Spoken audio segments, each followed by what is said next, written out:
Uşaqlar, hər vaxtınız xeyir. Biz bu gün demək iyul tarixində keçirilən birinci qrup sınaq imtahanının kimya fənninə olan sualların izahına baxacağıq. Deməli, 61-ci sualdan başladıq uşaqlar. D variantıdır. Burada qeyd etdim ki, izah etdiyim variant deməli D variantıdır. Deməli, 61-ci sualda bizə nə deyir? Hansı iri molekülü birləşmənin quruluş halqasında benzol nüvəsi yoxdur? Uşaqlar, burada polistirolda, lafsan lifində biz bilirik ki, benzol nüvəsi vardır. Yəni, benzol nüvəsi deyəndə orada karbon 6H5 radikalı başa düşülür. Yəni, bunu yazı şəkildə göstərək. Baxın, bizə deməli, burada benzol nüvəsi olmayanlar. Biz qeyd etdik ki, burada benzol nüvəsi olanlar polistiroldur. Bir də lafsanda olmayanlar polibutadiyen, polipropilendir. Polibutadiyen alınmasına baxın, bir təkrar üçün qeyd edək. Deməli,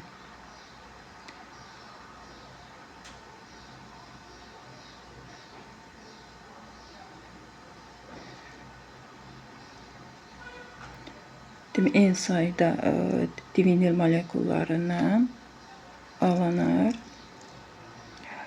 Karbon-H2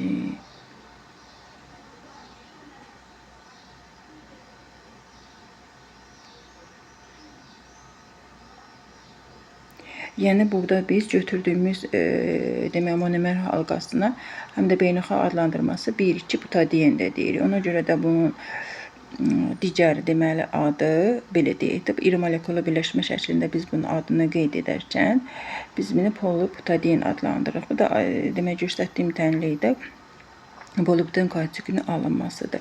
İkinci polipropilenin deməli alınmasını göstərək.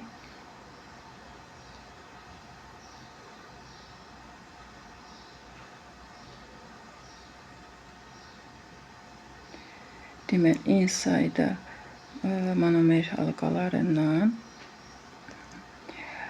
deməli alınır. Karbon-H3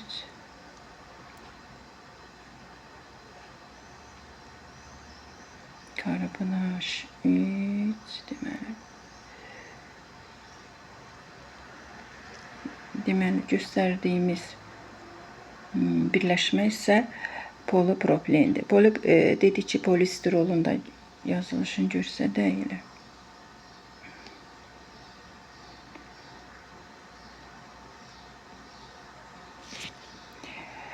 Deməli, orada polistirol.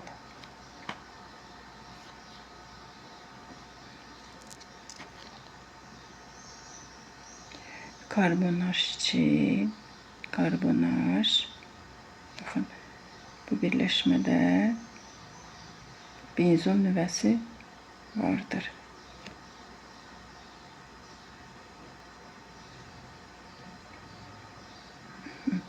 Yəni, bu göstərdiyimiz ümumi bu iri molekullu birləşməyə polistirol deyilir. Yəni, bax, göstərdiyimiz kimi bunda benzol nüvəsi vardır. Lafsan lifini də göstərsək, lafsan lifində də biz bilirik ki, 2 etilin glikolla deməli, etilin glikolla tereftal turşusunun qarşılıqlı təsirindən alınan iri molekullu birləşmədir. Bunu da deməli, ümumi formulunu göstərək. Baxın.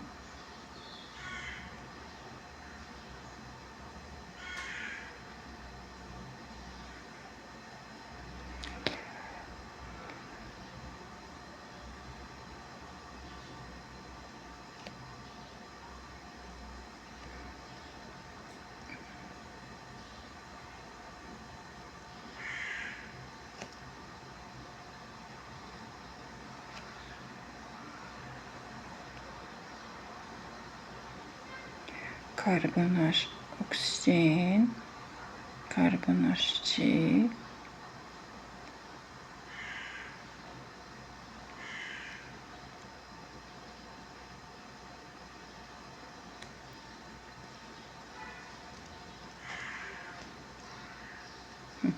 Deməli, bu yazdığımız axırıncı birləşmə isə lafsan lifi adlanır. Yəni, burada özünüz gördüyünüz kimi bunlarda benzol nüvəsi vardır. Ona görə bizim burada cavabımız olmayanları deyir uşaqlar. Deməli, olmayanları, yəni benzol nüvəsi olmayanlar polibutadiyen, polipropilen 2-4 variantları baxırıq. D variantı.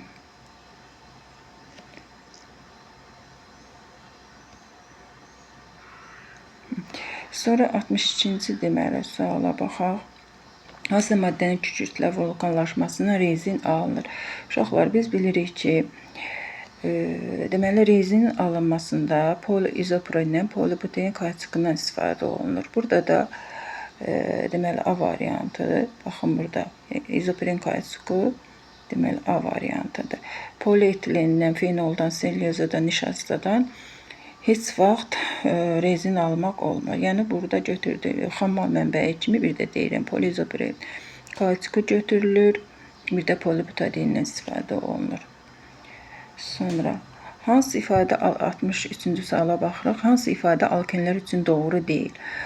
Deməli, su ilə reaksiyasından spirt alınır. Biz bilirik ki, alkanların üzərinə su qoyanda, baxın, ümumi formulunu yazaq. 2-in üzərinə su 2 plus 1 yəni spirt alınır. Bu fikir düzdür. Sonra baxaq. Hidrogen xloritlə reaksiyaya daxil olmur. Bu yanlışdır. Çünki hidrogen xloritlə alkanlar reaksiyaya daxil olur. Baxın, bir dənə nümunə yazaq. Sınaq olsa da izah vermək lazımdır. Biraz video uzun alır uşaqlar. Amma mən məcburam da yoxsa cavabları tez-tez burada qeyd etmək biraz qeyri-düzgün olur. Deməli, yazıq bir dənə nümunə yazaq. Karbon H3. Baxın, bu Markovnikov qaydasına görə hidrogen xloritlə alkenlər reaksiyaya daxil olur. Alınır karbon H3, karbon H, xlor, karbon H3. Molekulunda pirapitə var. Biz bilirik ki, alkenlərdə molekullarında deməli bir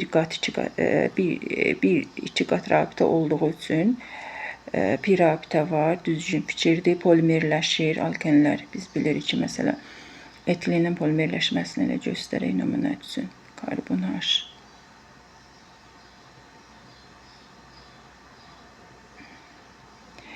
Çoxlu sayda monomer halqalar eyni sayda öz aralarında birləşir. Deməli, polietilen əmələ gətirir. Tam yanması zamanı karbon qazı alınır. Biz bilirik ki, alkenlərin, alkadenlərin, doymuş karbohidrogenlərin yanması zamanı hamısında CO2 üzərinə su ayrılır. Yəni, bu da düzgün fikirdir. Bizdə yanlışı dediyi üçün bir variantı götürürük. Euler-Venn diaqramına uyğun ifadələri müəyyən edin. Demək, kükürt verilmişdir, SO2 verilmişdir. Natrium OH ilə reaksiyaya daxil olur, hər ikisi. Biz bilirik ki, kükürdün, bu üzərində göstərək, natrium OH ilə reaksiyasından alınır. Natrium sulfid, natrium 2SO3 üzərinə su. SO2-nin də, yəni turşu oksidi olduğu üçün qələvi ilə reaksiyası vardır. Yəni SO2-nin belə deyək də birin birə nisbəti əgər götürsək, mütləq burada turş duzu alınır. Natrium hidrosulfid. Əgər burada 2 mol götürülsəydi, natrium belə deyək də, baxın, SO üzərinə 2 mol, natrium OH burada keçəcəkdir. Normal duz alınacaqdır uşaqlar. Natrium 2SO3 üzərinə su. Yəni, burada indi birin biri nisbəti olduğu üçün fərq etmir. Yəni, reaksiyaya daxil olur. İndi suallara cavab verək. Deməli, natrium OH ilə reaksiyaya daxil olur hər ikisi. Yəni, biri bura qeyd edək. Suda həll olur SO2. Biz bilirik ki, SO2 belə deyək, suda həll olaraq sulfit turşusuna çevrilir. H2SO3-ə. Ona görə içini yazdıq bura. Kükürt deməli suda həll olunur. Adi şəraitdə bərk haldadır kükürt. SO2 qaz halındadır. Oksigenlə reaksiyaya daxil olur hər ikisi. Bax, kükürdün də oksigenlə reaksiyası var. Bilirik ki, keçir SO2-yə. SO2-də oksidləşir oksigenlə, keçir SO3-ə.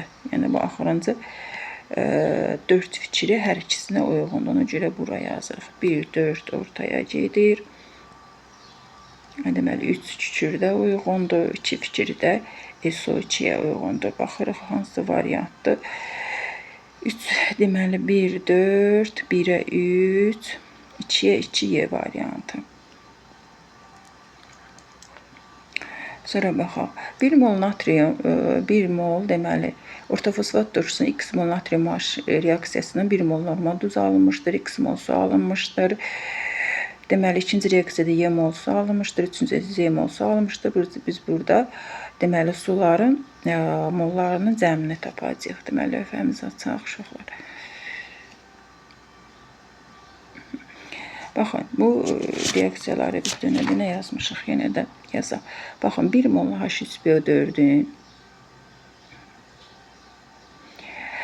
əgər reaksiyanın sonunda normal duz deyirsə, deməli, bu reaksiyada hidrogen atomlarının sayı hidroksil qrupların sayına bərabər olmuşdur. Yəni, burada 3 mol biz natrium H götürməliyik ki, uşaqlar, axırda normal duz alınsın. Natrium 3,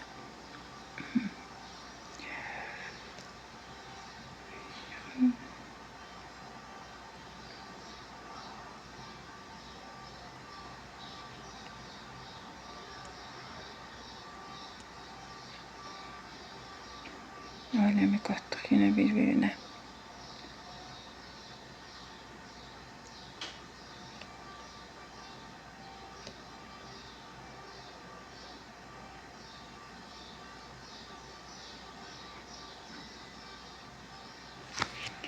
Üzr istəyirəm uşaqlar. Sizin də vaxtınızdan gedir. Deməli, 1 mol natrium HCl4-ün yazaq reaksiyamızı. 1 mol daha doğrusu 1 mol H3PO4-ün natrium OH-ı da deməli, orada mən 3 mol götürməliyəm ki, turş duzu alınsın. Turş duz daha doğrusu normal duz alınsın. Üstünə H3PO4 keçir. Deməli, normal duza. Üzəri baxın, burada deməli bizim 3 dənə hidroksil qrupumuz olduğumuz üçün, burada da 3 hidrogen atomu olduğu üçün üzərinə gəlirik 3H2O. İkinci reaksiyada deməli şərt qoyub ki, 1 mol turş duzu alınır.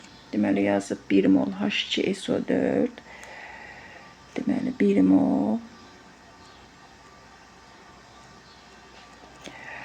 Deməli, üzərinə gəldik. Neçə mol natrium OH gəlməliyik ki, turş duzu alsın. Deməli, burada hidrogen atomlarının sayı, hidroksil qrupların sayını üstləməlidir də. Onda bir yazmalıyam 1 mol. Bir lap qeyd edək. 1 mol natrium OH alınır. Natrium HSO4. Burada da baxın uşaqlar, bir dənə hidrogen atomu, bir dənə hidroksil qrupu ilə qarşılıqlı təsirdə olur. 1 mol su ayrılır. İkinci reaksiyamızda deməli 1 mol metafosfat turşusu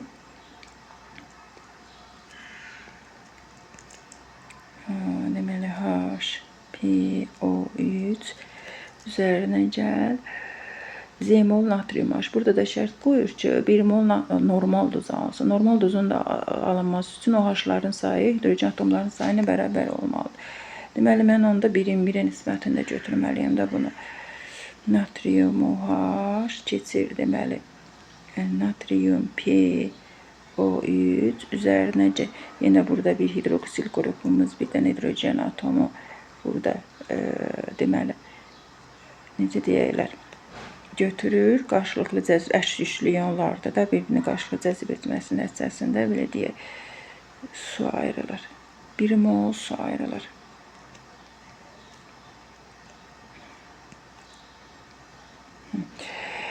Bir də baxaq suallara. Nə deyir burada? 1 mol deməli orta fosfat turşusunun 1 mol natrium aşısı normal duz alındı, turşu duz alındı. İndi baxaq reaksiyada əsasən X, Y üstə gecəyin cəminə suların burada molları cəminə baxaq. Deməli burada birinci reaksiyamızda uşaqlar X 3 moldur. Burada Y 1 moldur. Üçüncü reaksiyada yenə suyun əmsalı 1'dir. Baxın elə bil 1 burada, daha doğrusu axırıncı Z'dir.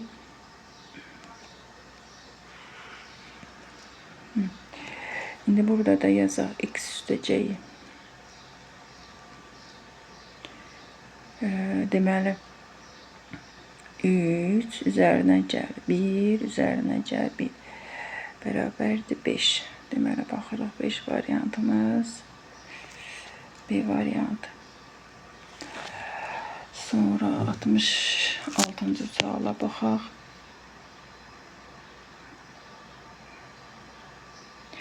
Deməli 66-cı sualda nə deyir bizə uşaqlar? Üzərində yazaq. Natrium nitrit deməli natrium nitratın, argentium nitratın parçalanma dəyərliyi vermiş. Biz bilirik ki, aktiv metalların nitratları parçalananda belə deyək, nitrit, natrium nitrit üzərinə O2, argentium nitrat da pozitiv metal olduğu üçün parçalananda argentium üzərinə NO2 üzərinə oksigen qazı ayrılır. İndi hansı maddələr vermiş reaksiya məhsullarına aiddir? 1 ola bilməz. 2-ni götürə bilərik. Yəqin ki, 3-də natrium burada nitritdir uşaqlar. Çünki burada 3 variant verilir, baxın. Ona görə 3-ü də götürək. 4-ü də götürə bilərik. Natrium oksidi götürə bilmərik. 2, 3, 4 variantları B variantı. Sonra baxaq. Deməli 67-də bizə belə deyək də qrafik verilib. Burada nə deyir bizə? Demək 13 qram asetilendən AQ qədər istilik ayrılıb. B qram götürüləndə də 1300 orada kilojoule istilik ayrılmışdır. Burada yanma tənliyi üzərindən biz AB-yi burada tapa bilərik. Baxın, burada uşaqlar, əgər bizə bunu pozaq.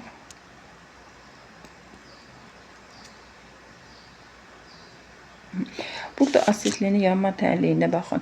Asetilinin burada emerini hesablayanda, daha doğrusu burada hesablayıblar. 2 vurulsun 26-dan, 2 vurulsun 26, 52 qramdır da uşaqlar. Baxın, 52 qramdan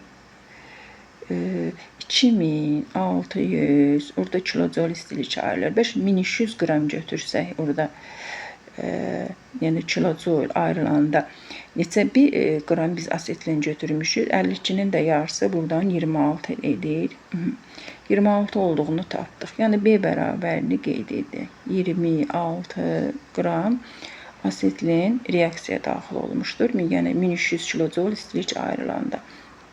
İndi baxaq burada. Bəs 13 qram asetilin reaksiyaya daxil olanda, baxın 13 qram asetilin reaksiyaya daxil olanda neçə kilojoule istilik ayrılır? Deməli buradan 26 baxın 2 dəfə kiçilibsə, 1300-də oradan 2 dəfə kiçilsə 650 kilojoule istilik ayrılır. Yəni biz bunu ikisilə də lap qeyd eləsək, burada uşaqlar 2 kilojoule. Yəni elə bil ki, baxın bu tənasübə baxırıq da, elə bil ki 26-ya demək 1300 kilojoule istilik ayrılırsa, 13 qram götürəndə neçə kilojoule istilik ayrılıb? X-in bərabərdir 650 olduğunu tapırıq. Yəni burada A bərabərdir 650. Çünki orada X-i A ilə ifadə ediblər. Deməli burada da A bərabərdir 650 olduğunu tapdıq. Yəni bizə AB nisbətini deyir burada. Deməli A bölünsün B nisbəti. Burada da 650-ni 26-ya bölsək. Baxaq. 650 bölünsün 26, 25. 25-də baxırıq. C variantı. bərabərdir 25. Yəni burada sağ üstündə deməli A bölünsün B bərabərdir 650 bölünsün 26 bərabərdir 25. Deməli C variantı. 68-ci suala baxırıq uşaqlar. 68-ci sual deməli qatlığın tarazlığa təsiri bölməsindən qoyulmuşdur. Yazır ki, burada reaksiyasının tarazlığı karbon 2H5-in, yəni spirtin alınması istiqamətinə necə yönəltmək olar? Yəni sağa necə yönəltmək olar? Çünki spirt baxırıq ki, reaksiya məhsuludur orada. Əgər hər hansı bu belə tipli reaksiyada uşaqlar məhsulun deməli başlanğıc maddələrin qatlığını artıranda həmişə məhsul tərəfə, yəni sağa yönəlir. Reaksiya belə deyək, tarazlığı sağa yönəltmək mümkün olur da. Deməli burada mən başlanğıc maddələrin hansının qatlığını götürüb artırsam, mütləq reaksiya məhsulların alınması istiqamətinə yönələcək. Baxın, burada verib hidrogen su əlavə etsək, məhsulun alınması istiqamətinə sağa yönələcək. Orada da verilib deməli qarışqa turşusunun belə deyək də etil formiyyət deyək də. Etil mürəkkəb efirdir, hidroliz edir, dönür başlanğıc maddələrə. Yenə də başlanğıcda yenə orada biz mürəkkəb efirin belə deyək qatlığını artırsaq, yenə məhsul tərəfə yönələcək. Ona görə burada cavab uşaqlar 1 üst variantıdır. Yəni burada qarışqa turşusunu biz belə deyək əlavə etsək, başlanğıca tərəf yönələcək, yəni götürdüyümüz sağa yönələcək. Hidrogen belə suyu da çıxırsaq, yenə tarazlıq reaksiya daxil olan maddələr istiqamətinə, yəni sağa yox, sola yönələcək. Ona görə bir də karbon 2H5-in alınması istiqamətinə dediyi üçün məhsul istiqamətidir də, yəni sağdır. Biz burada 1-3-ü götürürük. Y variantını götürürük. 68-ci sualda Y variantı. Deməli 69-cu suala baxaq.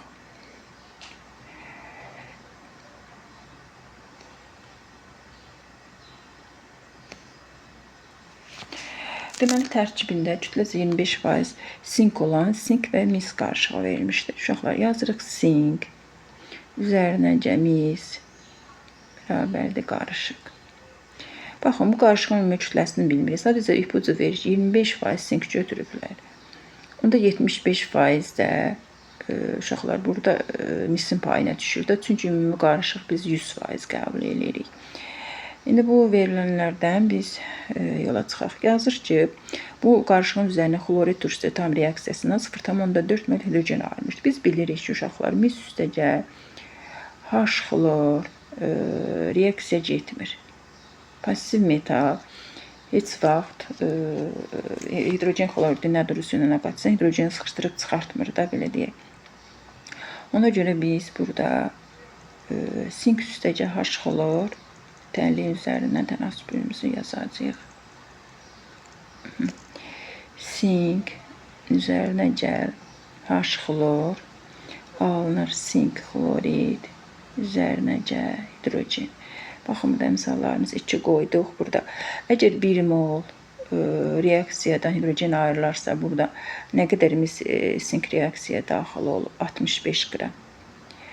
Və 0,4 mol hidrogen ayrılarsa, burada nə qədər sink reaksiyaya daxil olacaq? X qram.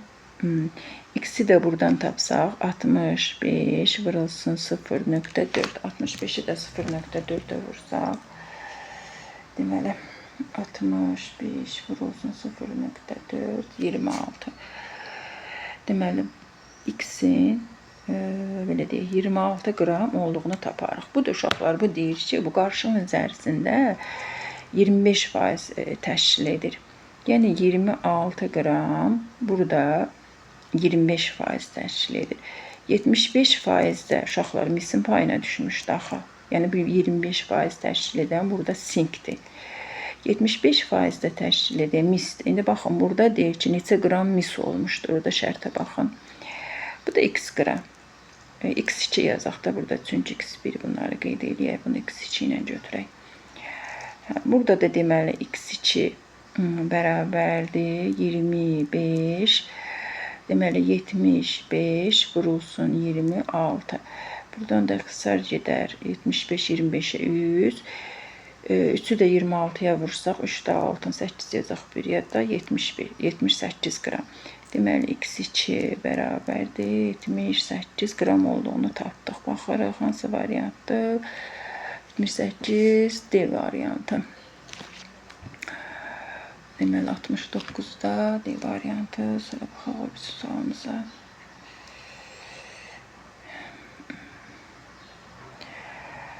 Baxın 70-ci sualda bizə tənliklər verilmişdi. Kalium H, yəqincə bu bir nömrəli tənlikdir. Neytrallaşma reaksiyasını müəyyən edə. Neytrallaşma reaksiyası biz bilirik ki, turşu üstəcə əsas arasında gedən duz və normal duzun belə deyək də suyun ayrılması ilə gedən reaksiyalardır. Deməli biz burada turşu və əsas reaksiyalarına baxacağıq. Baxın, bir H xlor üstəcə kalium H biri götürə bilərik. Turşu 5'i götürə bilərik. Çünki baxın 2 kalium H üzərinəcə 2 mol nitrat turşusu. Bir də üçüncü reaksiyanı götürə bilərik uşaqlar. Baxın, burada da baxın üzərinəcə 2 mol kalium hidroksid üzərinə gəlib H2SO4. Bir dedim neytrallaşma reaksiyasında mütləq normal duz alınır və su alınır. Baxın ona görə əmsallara baxın. OH-ların daha doğrusu 2OH, baxın H2SO4 qoyanda hidroksil qruplarının sayı hidrogen atomlarının sayına mütləq bərabər olmalıdır ki, bu neytrallaşma reaksiyası keçsin. Sonra deməli cavab 1, 5, 3 variantımız hansı olur onda? Yox, daha doğrusu bu 2 deyil uşaqlar. Baxın, burada 1'i qoyublar. Bu deməli 2. 2-dirsə, deməli 2, 3, 5 variantı. variantına baxdıq. 71-ci sualda 20 qram şəkəri neçə qram suda əldə etmək lazımdır ki, 20%li məhlul alınsın. Uşaqlar, biz bilirik ki, məhlulun deməli məhlul bərabərdir. Belə deyək də maddə üstəcə su. İndi burada maddə şəkər olduğu üçün yazaq şəkər üstəcə su. Şəkəri burada 20 qram veriblər. Suyu bilmirik, x qram verib burada. Yəni ikisinin toplamı məhlulun kütləsini verir. Sonda da omega bərabərdir 20%li hazırlayıblar, məhlul alıblar da. Onu da biz bilirik ki, omega bərabərdir. Biz yaza bilərik ki, buradan yazaq. Omega bərabərdir həll olan maddə bölünsün məhlulun ümumi kütləsi vurulsun 100. Burada da bu verilənləri yerinə qoysa, həll olan maddəmiz 20 qramdır. Suyu bilmirik də neçədir. Ona görə 20 üstəcə x götürək. Belə deyək, burada 100%-imizi bərabər qoyaq. Vurulsun 100% bərabərdir 20 tənliyini həll edək. Buradan da deməli yaza bilərik 20 üzərinəcə x. Deməli 20-ni də 100-ə bölüb ixtisar getsək 1, 5, çarpaz üsuldan istifadə etsək burada uşaqlar 20 üstəcə x bərabərdir. Deməli 5-i də 20-yə vurduq 100. Buradan da x bərabərdir 100-dən 20 çıxdıq sən. Deməli biz nə qədər su götürməliyik burada? 80 qram su götürməliyik ki, 20%li məhlul alsın. Sonra 72-ci suala baxaq. Bizə verilmişdi etan turşusu, yəni sirkə turşusu, asitə turşusu.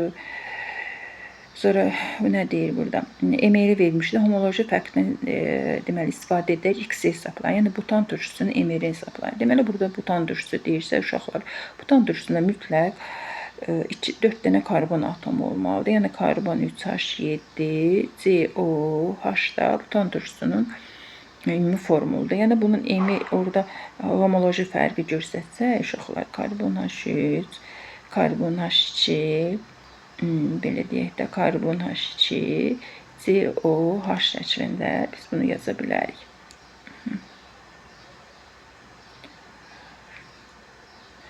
İndi baxın, burada əgər belə deyək də homoloji fərq 2 dənə CH-ımız varsa, deməli bir CH-in emiri nə qədər eləyir? Bu 14 eləyir.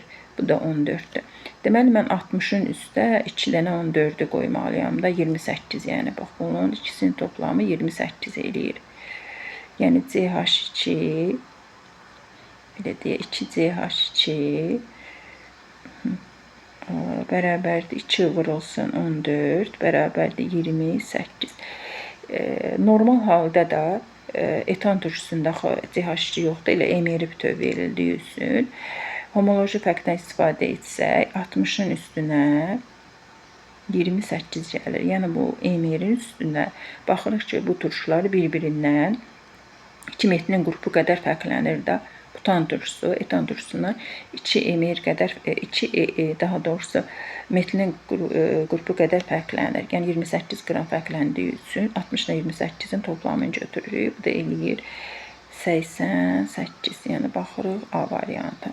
Baxın, yəni normal halda bir də deyirəm, burada baxın etan turşusunu yazanda, yəni sirkə turşusuna baxın, burada belə deyək, metilin qrupu yoxdur. Amma butan turşusunu yazsam, karbon H3, karbon H2, karbon H2, COH. Baxın burada 2 metilin qrupu qədər artdı. Ona görə mən burada bunun 60-dır, emeri üzərinə 28 qoyuram. Bu karbon H3-lərdə durub yerində də, yəni kütləcə durur yerində. Yəni 60-ın üstə bu tapdığım 2 metilin qrupunun emerini qoyuram. Ona görə burada 88 cavab A götürürük. Sonra nə deyir? Benzol vermişdi bizə. Molekulunda atomların ümumi sayı. Benzol uşaqlar biz bilirik ki, karbon 6, H6-dır, asetlindir. Belə deyək, karbon 2, H2-dir. Demək, molekulunda atomların ümumi sayı bu 12-dir. Deməli, asetlində 4-dür. Deməli, 12-nin 4-dən nisbətini istəyirsə, bərabərdir 3. Deməli, 3 variantı, D variantı. Bu arada uşaqlar çox sadə suallardır. Yəni, uşaqlar heç vaxt gileylənməsinlər də, çox çətin sual düşmüşdür, çox elementar suallar qoyulur. Elə birinci cəhddə də, ikinci cəhddə də. Sonra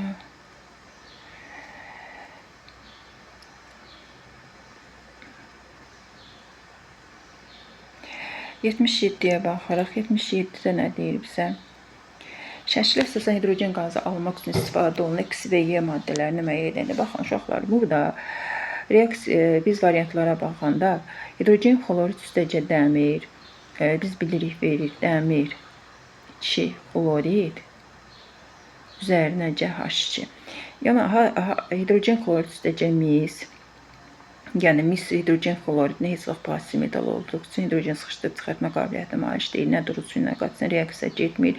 Nitrat turşusu üstəcə natrium karbonat reaksiya gedəcək, amma burada baxın alınacaq natrium NO3, natrium nitrat üzərinəcə CO2, yəni buradan ayrılan qaz CO2-dir. Bizə hidrogen qazı deyir. Baxın şərtdə üzərinəcə su, hidrogen xlorid üstəcə belə deyək də, cibə reaksiya mümkün deyil. Nitrat turşusu üstəcə dəmir 2 oksid, əsas oksid olduğu üçün reaksiya əslində burada gedir, alınır dəmir 3 nitrat üzərinəcə su. Yəni burada baxın, məhsullar heç birində yəni hidrogen olmadığı üçün burada variantımız A-dır. Yəni burada götürülən Y maddəsi qırıntılar şəklində uşaqlar dəmirdir. X də hidrogen xloriddir. Sonra 77 A variantı baxaq.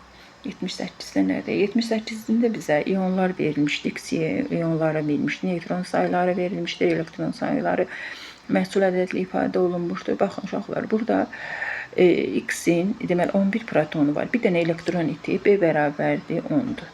Bunu qeyd etdik. Neutron sayı neçədir? Neutron sayıda 23-dən 11 çıxırıq. Biz bilirik ki, A yerdən P çıxanda, yəni protonlarının sayı, neutronların sayını alırıq da biz burada. Əgər A yer burada 23-dürsə, deməli çıxırıq 11 bərabərdir 12. Deməli burada neutron sayı A bərabərdir 12. İndi bir də şərt verir ki, Y ilə X-in elektron sayı eynidir. Yəni bu B də bərabərdir 10-dur uşaqlar burada. B bərabərdir 10-dursa, neutron sayı da bunun burada 12-dir. Yaxşı, 12-dirsə 24-dən mən 12 çıxsam, bunun 12 dənə proton olduğunu tapdım. Deməli 12 Y-in protonu var imiş. Bunun elektron sayı B-dirsə, deməli bu 2 elektron itirib də burada verib müsbət yüklənib. Yəni n bərabərdir müsbət 2. Yəni burada bunun 2 müsbətdir.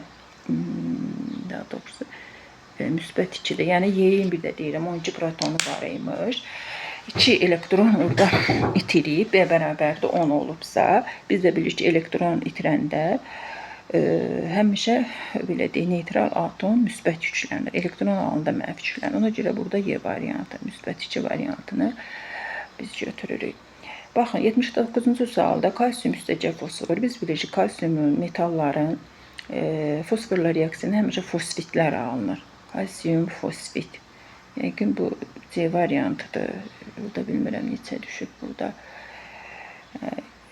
Kalsium metafosfat alınmaz. O birislər turşudur, yəni əlaqəsi yoxdur.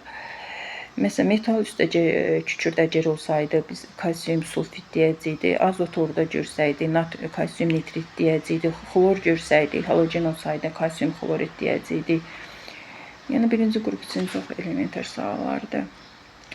Demək, 80-ci sualda deyir, 1 mol natrium 2 SO4-ün tam hissəsinin cəmi neçə mol ion əmələ gələ bilər. Baxın, ionları siz tənliyini yazaq.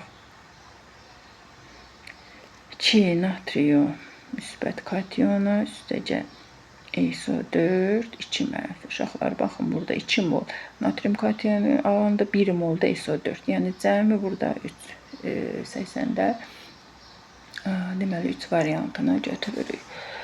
Sonra keçdik, nəyə baxaq? 81-ci sualda, baxın, 0,3 mol CO2, 0,2 mol N2-dən ibarət qaz qarışımındakı olan molekulların ümumi sayını tapın.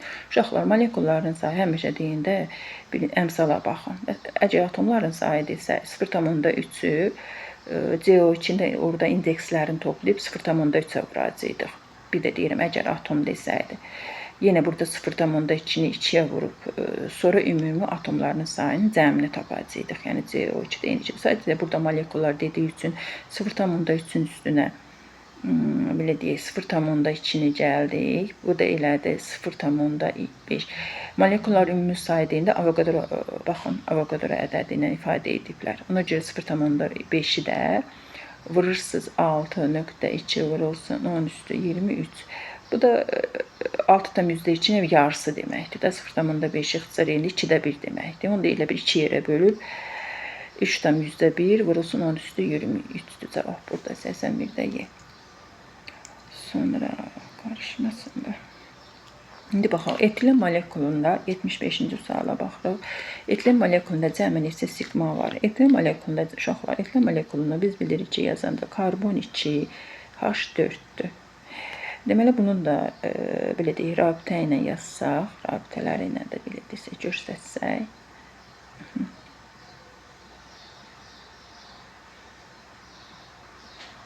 Baxın, cəmi neçə sigma rabitə var. Deməli, burada 1, 2, 3, 4, 5. 5 dənə sigma, bir dənə pi rabitəmiz var. 75-də deməli variant, C variantı. Hansı maddələr qaz halındadır? Uşaqlar, biz bilirik ki, lityum hidrit bərkdir, CO2 qaz halındadır, karbon 2H4 qaz halındadır, kalsium hidrit bərkdir, mis oksid bərkdir, H2S qaz halındadır. Burada Y variantında karbon metan qazı qaz halındadır, silisium OH qum cildi, kvars qumu da bərk halındadır, yəni D variantı, CO2 də, amonyak da hər ikisi qaz halındadır. Spirtin 82-ci sual, spirtin ümumi formulunu müəyyən edin. Spirtlərin ümumi formulu, biz bilirik ki, spirtlərin funksiyal qrupa görə tanıyırıq da biz bu ümumi birləşmələri. Bax, OH gördüksə, bax, A variantı. Sonra, yəni, etil spirti verilmişdi. Baxaq, burada sualımıza. Deməli, 74-cü sualda.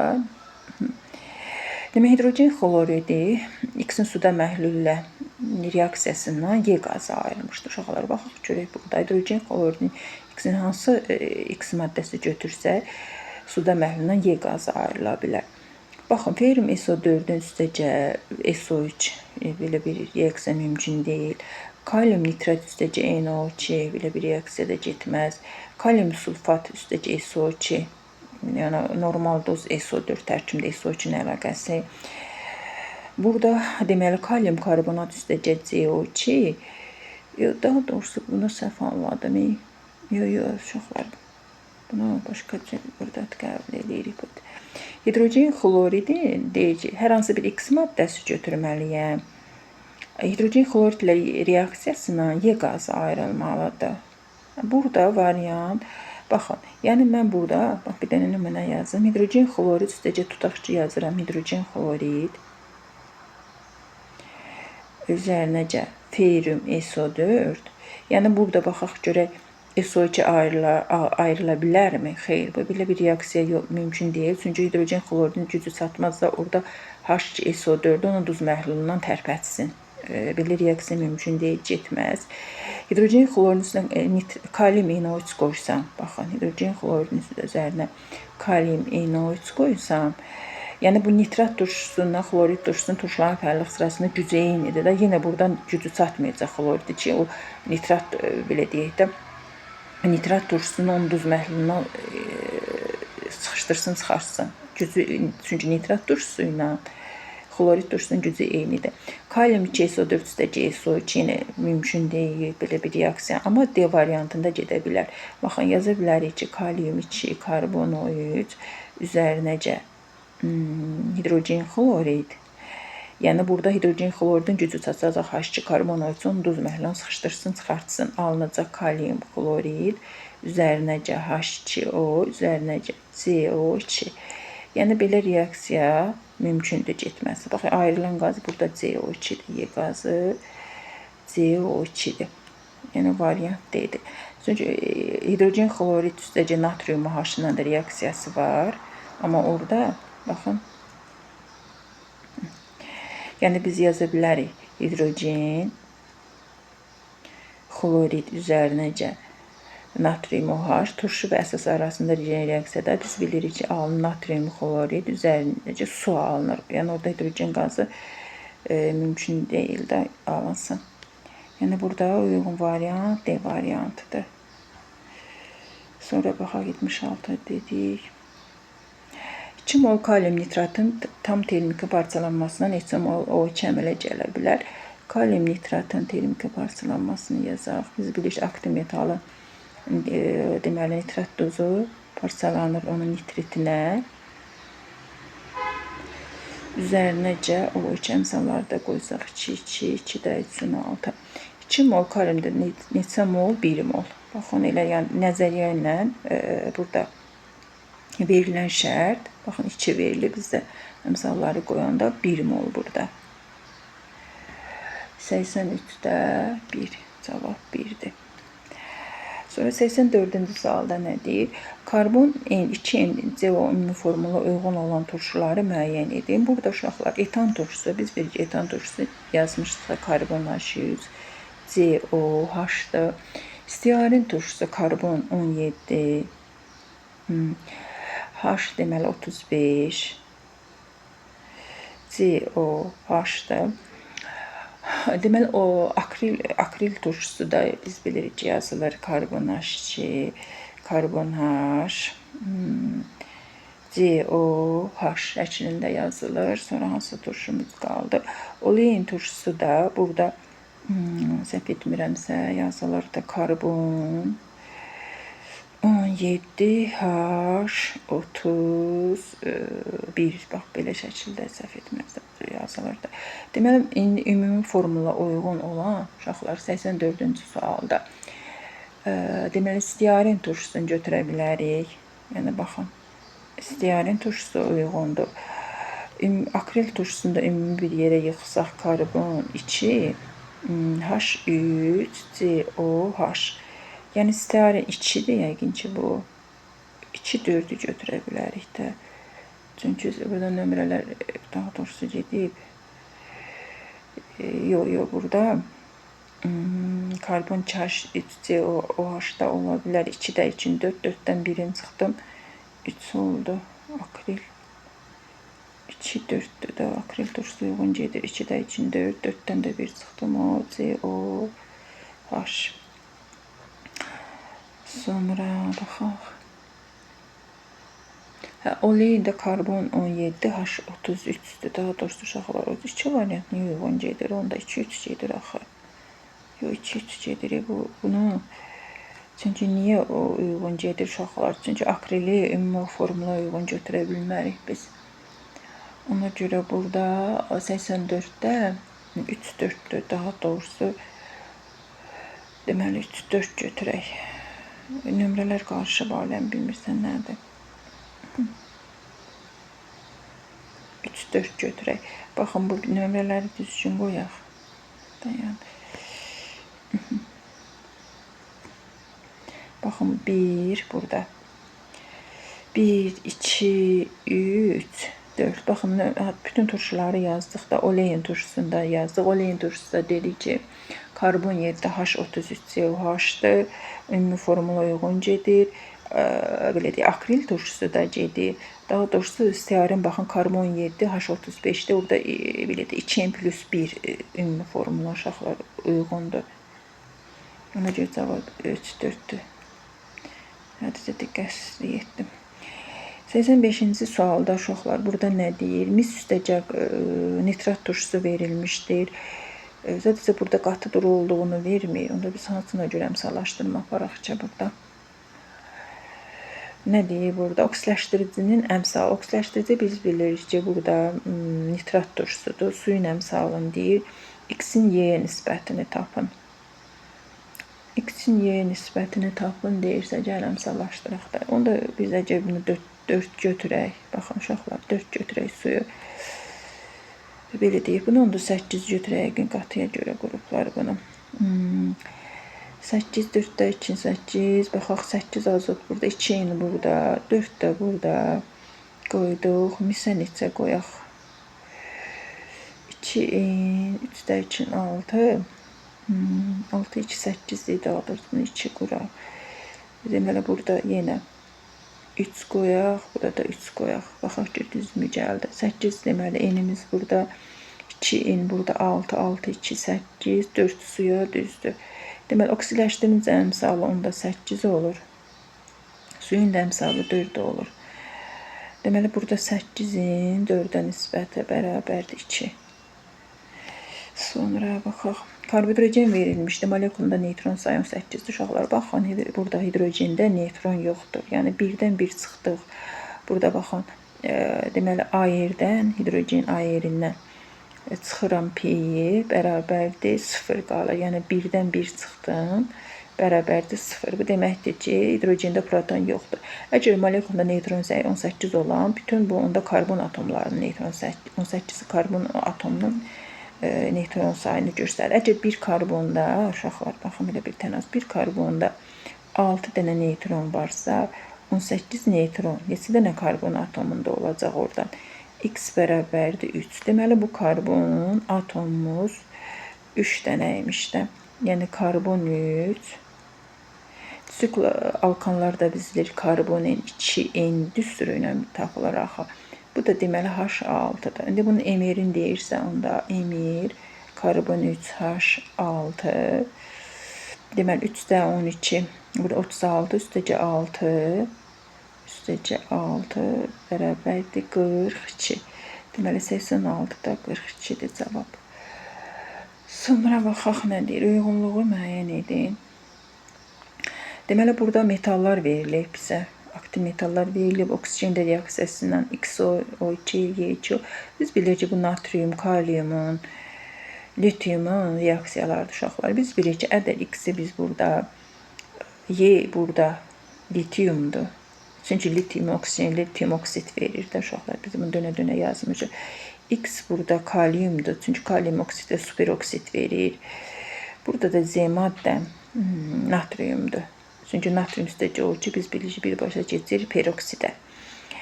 İndi deməli, burada 87-də düzsək, deməli 1, 2, 3. 1-ə gedir Y, deməli 2-yə gedir D, 3-ə gedir B.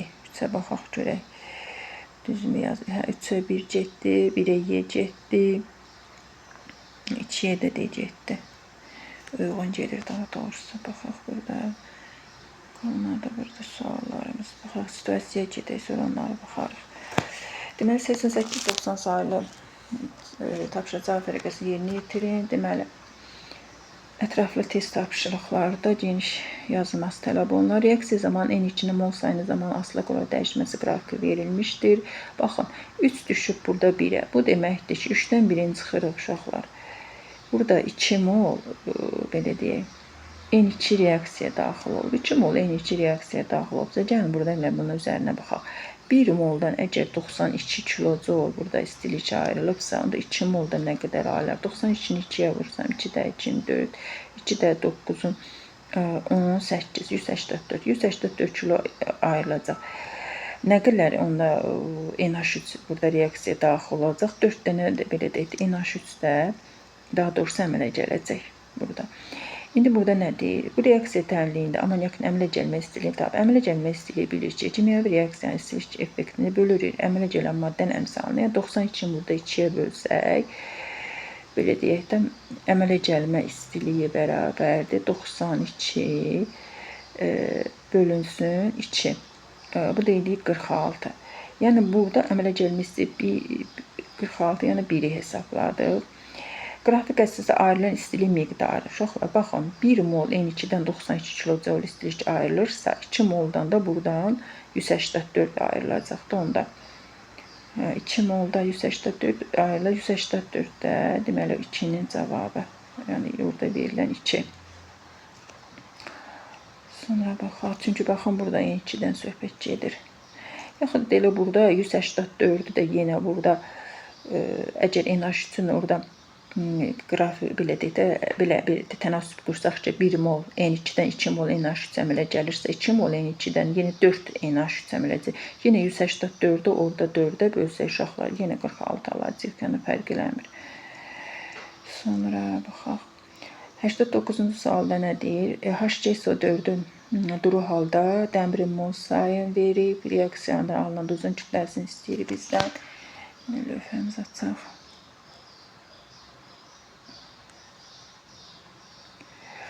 Deməli, HCSO4 üzərinəcə dəmir duru halda yazaq. HCSO4 üzərinəcə dəmir alınır. Ferum SO4 üzərinəcə H2. Uşaqlar, baxın, burada əmsal düşürmü? Yox, heç nəyə düşmür. Reaksiya daxil olan dəmirin mol sayı deyir 2-dir. Əgər 1 mol olarsa, baxın, ferum SO4 orada nə qədər alınıb? 152 qram. 2 mol olanda x qram. Buradan da mən x'i tapsam, 150 içində 2 dəfə artırsam, baxın, 1 oradan 2 dəfə artdı. Onda 2 vuraq 152 neçə eləyir? 2 vurulsun 100, deməli 52. X bərabərdir 2-də 2-nin 4, 2-də 5-in 0 yazaq, 1 yadda 304. Yəni birinci halda x'i tapdıq. İndi ikinci halda y'yi tapaq. Yəni dəmirin qatı sulfat turşusu ilə reaksiyasını yazaq. Əmsallaşdıraq, dəmir üstəcə qatı sulfat turşusu ilə verir. Biz bilirik ki, dəmir, 3 sulfat. Üzərinəcə SO2, üzərinəcə su. Baxın, deməli, üzərinəcə su. İndi burada da əmsallarca təxmin etməyə çalışaq. 2 dəmir qoyaq bura, sonra 3 SO2 bura qoyaq. Yine buna bir geniş yazaq. Üzərinəcə 3 SO2. Su da neçə olar? Gəlin bura bir 6 ataq, görək düzələcək. 6-da 2, 12. Onda gəlin burada bir 6 ataq. Dəmir 2-də kükürdü, 2-də kükürdlərə baxaq. Deməli 3 burada, 6 kükürd burada, 6-sı da deməli solda. Məncə bərabərləşdi. Baxın, 2 mol burada götürülür. Bax, 2 mol üçün burada dəmir sulfatın emeri elə onun 4, belə deyək, 400'dür. Baxın, praktika ilə nəzəriyyə üst-üstə düşür uşaqlar. Yenə burada y bərabərdir 400. Bir də baxaq, səhv eləməyək. Müsallaşma düz getdi məncə. 6 oksigen, burada 6 4-ün 20-də üstə 4-ün 12. 3-də 2-nin 6, hə, düz getdi. 400. Deməli, y bərabərdir 400, x bərabərdir 304. Baxın, cavablarımız budur. Keçək onda axırıncı sualımıza, 90-cı suala. Qarışıq verilib, amol bizə propen verilib. Yazaq burada propen uşaqlar. Deməli, karbon H3.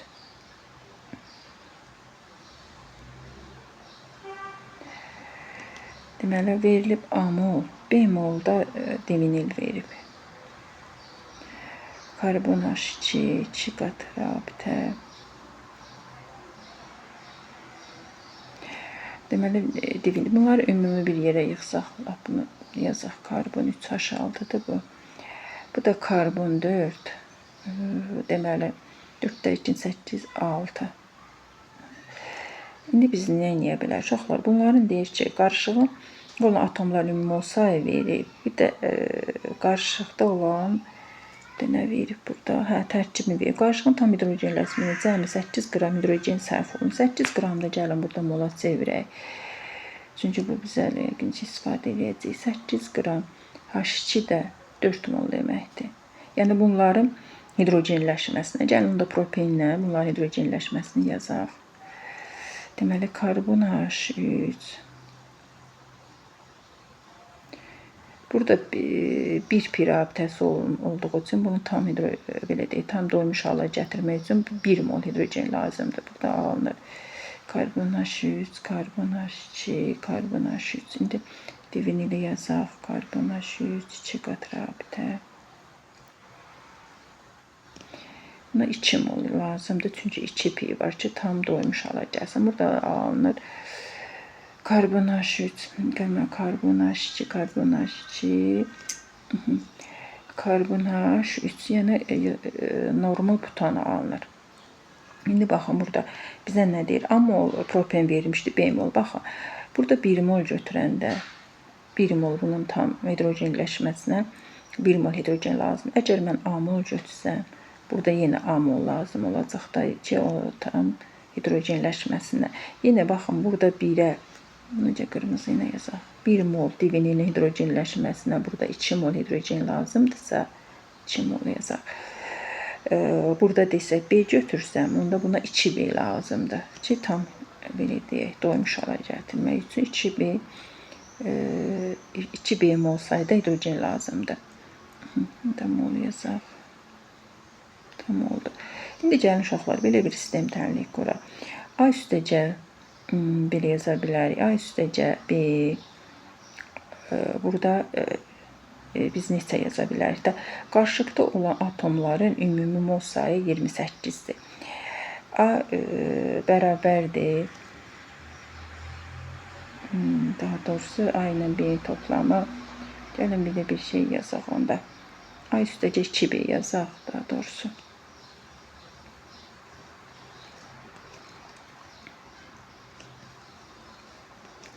Deməli, A üstəcə 2B, baxın, burada bunu topladıq, bax.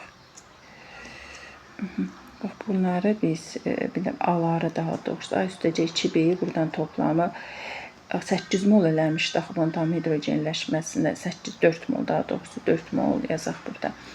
Sonra belə bir, baxın, fikir verin burada. Buna A götürülüb, gəlin A-ya vuraq, karbon 3 H6-nın orada toplamına. Orada atomların ümumi sayını tapaq. Onda yaza bilərik ki, 6-ın üstə 3 gəldim. Baxın, eləyir 9, 9A.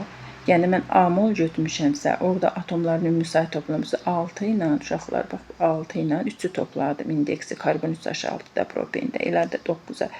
Üzərinə gəldim, 4-ün üstə 6 gələndə, bax, 4-dən bu 6-nı divinildə. Belə deyək, eləyir 10. Onda B molunda onun olacaq 10B sayda atom olacaq. Bu da deyir cədvəldə 28-dir. Yəni, bu sistem təhlilini həll edək. Bu da B-yi tapaq. Onda buradan belə əvəzləmə yaza bilərik. A bərabərdir 4 çıxılsın 2B. Gətirin burada ikinci təhlildə qoyaq yerinə. 9 demək A-nın yerinə 4 çıxılsın 2B üzərinəcə 10B bərabərdir 28 dənliyini həll eləyək. Demək bu elədi 36 mötərizəni açıq 18B üzərinəcə 10B bərabərdir 28. Deməli buradan da 18-dən 10-un çıxdıq elədi 8B 36 çıxsın 8B bərabərdir 28. Buradan da mənfi 8B bərabərdir 28-dən də 36-ın çıxsa mənfi 8 B bərabərdir 1 olduğunu tapaq. Onda buradan da yerinə qoysaq, o burada yerinə. Onda 4 çıx 2 bərabərdir. Burada B-nin yerinə 1 qoyduq da elə bil. 2-də 1-in 2, burada 2. A bərabərdir 2 olduğunu tapdıq. A bərabərdir 2, B bərabərdir 1 mol olduğunu tapdıq. İndi bizdən nə istəyir? Baxaq, A B-ni istəyirsə, demək sistem təlimliklə tapdıq. A bərabərdir 2. Deməli bu birincidir. B də bərabərdir 1. 1 mol da 2. Baxın, qarşılıqda olan atomlar ümumi mol sayına 28-dən istifadə etdik. Baxın burada uşaqlar. Demir A mol burada propen verib, B mol bir də deyirəm divinil verib. Bax bu 4-ünə indeksləri topladıq, elədi 10. 10-u gətdik, baxdın, yazdıq burada. Burada da yenə indeksləri propenda topladım, 3-ünə 6-nı. Bu da elədi 9. Bu 9-u da A-ya vursaq, baxın 9 A-ya gətirdik. Burada sistem təlimlikdə yazdıq yerinə. Yəni burada da A bərabərdir, belə deyək. Bax bu A bərabər 4 minus 2B-yi ikinci təlimlikdə yerinə qoyduq da. Elə A-yı gətirdik, bax burada yerinə qoyduq. Ona görə burada mötərizə şəklində yazdıq. Bax ki, suallarımız qalmadı. 89-u da lövhədə qeyd etmişdim. Cavabı unutdum. Uşaqlar oraya üz diqqəti baxarsınız.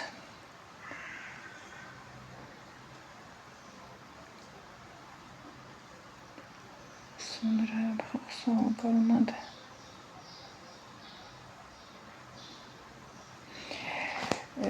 Çox sağ olun uşaqlar, diqqətinizə görə növbəti paylaşımım imkan tapan kimi 4-cü qrupun izahını verəcəm.